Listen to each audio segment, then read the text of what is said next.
नमस्कार मंडळी, श्रद्धाज रेसिपीमध्ये तुम्हा सर्वांचं खूप खूप स्वागत। मी आज बनवणार आहे चिंचेचं पन्ह।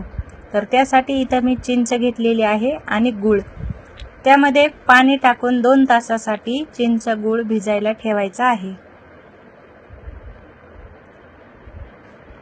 तर 2 तासानंतर ही चिंच भिजलेली आहे आणि गूळ पण पूर्ण विरघळलेला आहे।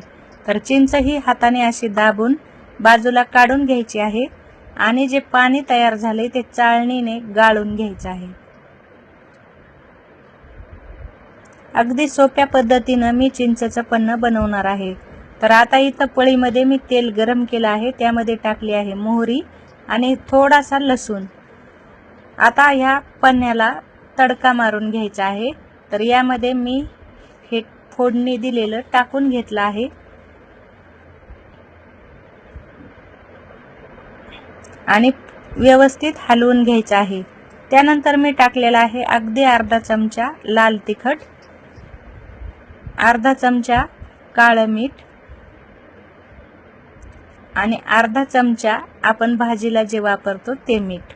आणि आता परत एकदा व्यवस्थित हलवून घ्यायचं आहे। व्हिडिओ आवडला तर व्हिडिओला लाईक करा, शेअर करा आणि चॅनलला सबस्क्राइब नसेल केलं तर नक्की सबस्क्राइब करा।